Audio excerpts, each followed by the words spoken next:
سورة الماعون وآياتها مكية وآياتها 7 نزلت بعد سورة التكاثر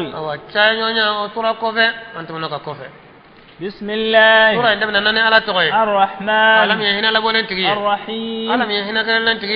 أرأيت الذي يكذب بالدين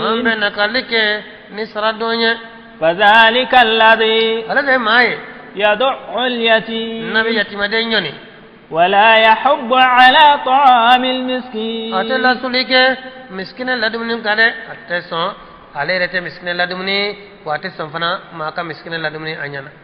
فويل للمصلين الذين هم عن صلاتهم ساهون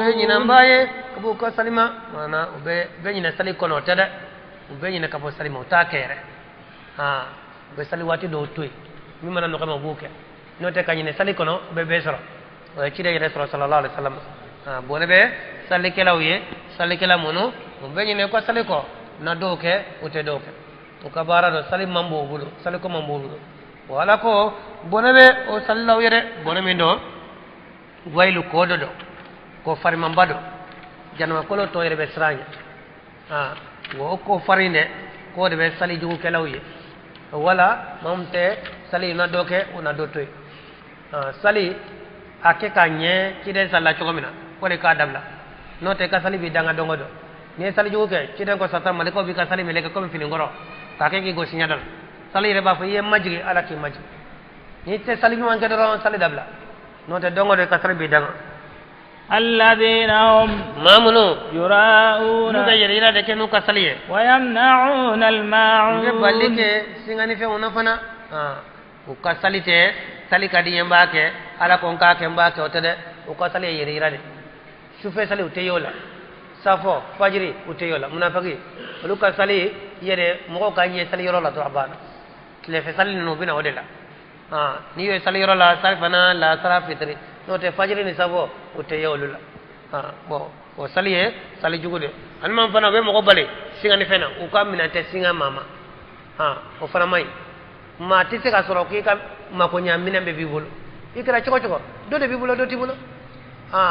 misali be bulo baso misali ten bulo na ki ka singa asinga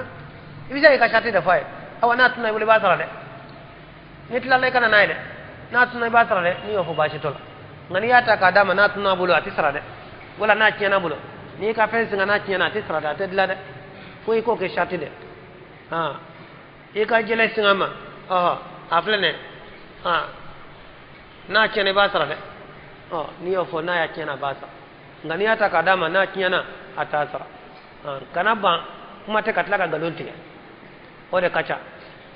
mo ko ni ka bulo fesinga ba fa ne reten tan yoro do ka se bayro wala na fa ne tan tunna amena ka sabiyen hari ka fon ta dio fana ka soy wa aballi yere de alaye ode bali manga ke ibal maslame nan na fesinga ibulo nabi wulo asingama na tige nyani kelaye ibi ka shate faye abana kana bali de ibada make ibi ka shate defo ni yakinye na kinyani bulo basra